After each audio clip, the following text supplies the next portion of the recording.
날마다 솟는 샘물 큐티 채널 운영자 사재원 목사입니다. 하나님은 우리에게 반쪽짜리 순종을 요구하시지 않습니다. 하나님은 완전한 순종을 요구하십니다. 우리가 완전한 순종으로 주님께 나아갈 때 우리 주님은 우리를 완전한 길로 인도해 주십니다. 큐티를 통해 순종의 사람이 되시길 축복합니다. 그리고 큐티 영상 시청 후 잠시 시간을 내서 좋아요와 구독을 눌러주시면 더 많은 사람이 이 말씀을 들을 수 있습니다. 좋아요를 누르시려면 영상 아래에 나오는 엄지를 클릭하시면 됩니다. 아직 구독을 하지 않으셨다면 구독 부탁드립니다. 내 하나님 여호와께서 내게 허락하신 대로 내 지경을 넓히신 후에 내 마음에 고기를 먹고자 하여 이르기를 내가 고기를 먹으리라 하면 내가 언제나 마음에 원하는 만큼 고기를 먹을 수 있으리니 만일 내 하나님 여호와께서 자기 이름을 두시려고 택하신 곳이 네게서 멀거든 내가 네게 명령한 대로 너는 여호와께서 주신 소와 양을 잡아 내 각 성에서 네가 마음에 원하는 모든 것을 먹되 정한 자나 부정한 자를 막론하고 노루나 사슴을 먹는 것 같이 먹을 수 있거니와 다만 크게 삼가서 그 피는 먹지 말라. 피는 그 생명인즉 네가 그 생명을 고기와 함께 먹지 못하리니 너는 그것을 먹지 말고 물같이 땅에 쏟으라. 너는 피를 먹지 말라. 네가 이같이 여호와께서 의롭게 여기시는 일을 행하면 너와 네 후손이 복을 누리리라.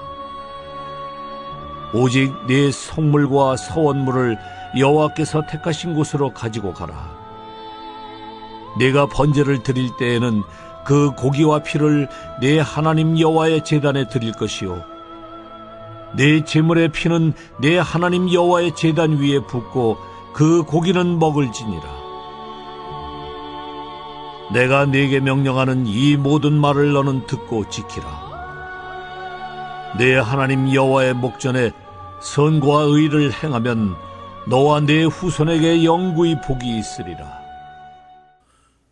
오늘 본문은 앞부분의 말씀을 반복 보충 설명하고 있습니다. 모세는 하나님께서 허락하신 약속의 땅에 들어갔을 때 이스라엘이 언제나 고기를 먹을 수 있다고 말합니다.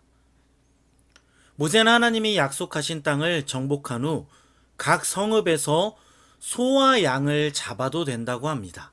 단 모세는 자기가 있는 곳에서 짐승을 잡아 고기를 먹어도 되지만 짐승의 피는 먹지 말라고 명령했습니다. 피는 먹지 말고 땅에 쏟으라고 합니다. 아마도 이스라엘 백성들은 레위기 17장의 말씀과 같이 짐승을 잡을 때 짐승의 몸에서 떨어진 피는 흙으로 덮었을 것입니다. 모세는 이스라엘에게 짐승의 피를 먹지 말라고 하는데 그 이유는 피는 생명을 상징하기 때문입니다. 또한 당시 약속의 땅에 살고 있는 이방인들은 자신의 신과 교통하기 위해 피를 마시는 풍습이 있었습니다. 이방인들은 짐승의 피를 마심으로 자신이 섬기는 신을 만날 수 있다고 생각했습니다. 이런 이유로 모세는 이스라엘 백성들이 짐승의 피를 먹는 것을 금지했습니다. 그리고 이어서 말씀 25절을 보면 이스라엘이 하나님 보시기에 옳은 일을 할 때, 하나님이 명령하신 것을 지킬 때 하나님은 이스라엘과 그의 자녀들에게 축복을 주신다고 말씀하십니다. 여러분, 오늘 말씀을 보니까 언제 하나님께서 우리에게 복을 주십니까?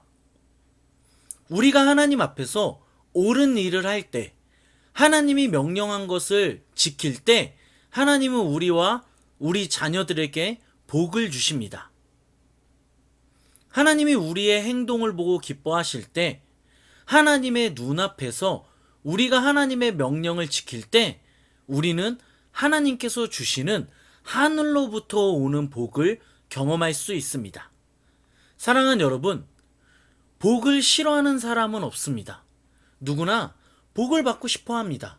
이것은 저도 마찬가지입니다. 그런데 우리의 신앙을 들여다보면 우리는 복을 달라고 기도하지만 하나님 앞에서 옳은 행동을 하려는 모습이 부족한 것 같습니다. 하나님께서 나를 축복해 주시길 원하지만 우리는 하나님을 기쁘게 할 만한 그러한 행동을 하지는 않습니다. 여러분 어떻습니까? 저도 제 자신을 보니 하나님께 복을 달라고 기도하지만 정작 하나님이 기뻐하시는 행동, 하나님 앞에서 옳은 행동은 하지 않고 있는 저를 발견했습니다. 복을 달라고 기도하는 것도 중요하지만 더 중요한 것은 우리가 하나님 보시기에 옳은 행동을 하는 것, 이것이 더 중요하다는 것입니다. 하나님 눈앞에서 하나님의 기뻐하시는 일을 하는 것, 이것이 정말로 중요합니다. 오늘 하루 이 말씀을 생각하며 하나님의 눈앞에서 하나님이 기뻐하실 만한 일을 할 수 있는 저와 여러분 되기를 예수 그리스도의 이름으로 간절히 축원합니다. 또한 하나님이 기뻐하실 만한 일이 무엇인지 하나님께서 우리 각자에게 보여주시길 기도합니다. 이어서 말씀을 보면 모세는 하나님께 제물을 드릴 때 성소의 제물을 가지고 올라오라고 합니다. 자신을 위해 짐승을 잡는 것은 지금 사는 성읍에서 해도 되는 일이지만 하나님께 제물을 드릴 때는 하나님이 정해놓은 성소에 가야만 했습니다.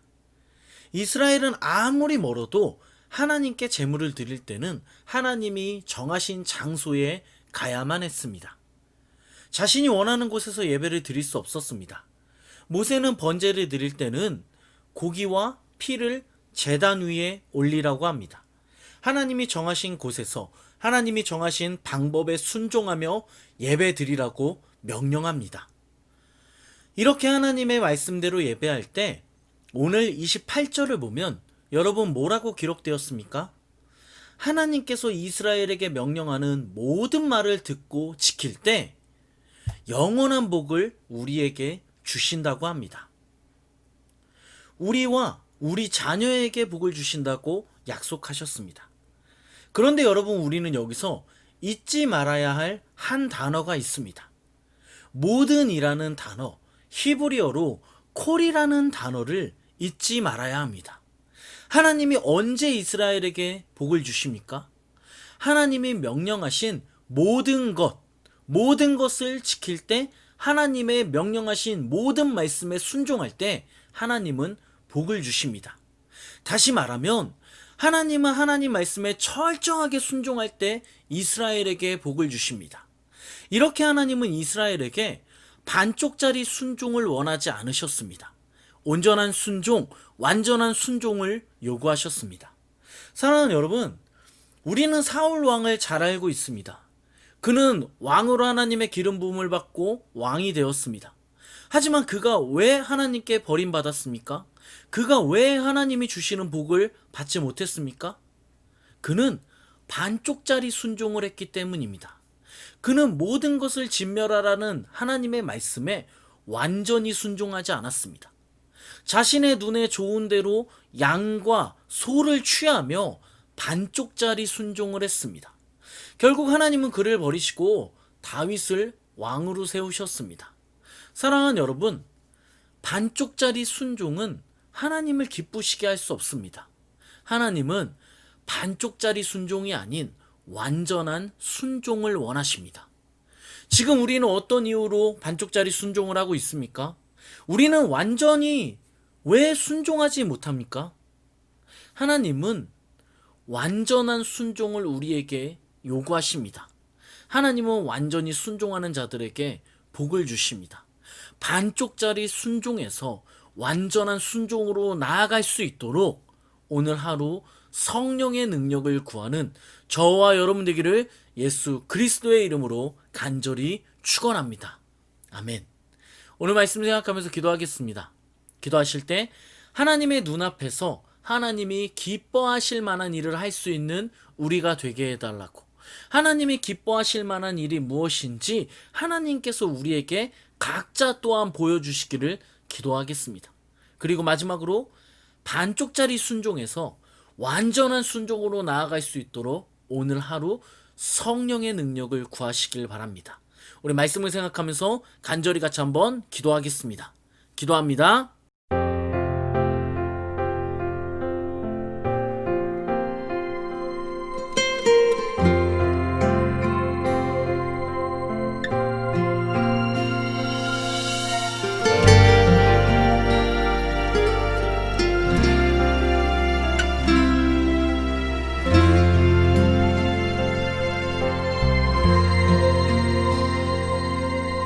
내게 생명을 주신 주님 한 분만, 내게 구원을 주신 주님 한 분만, 내게 하늘을 약속하신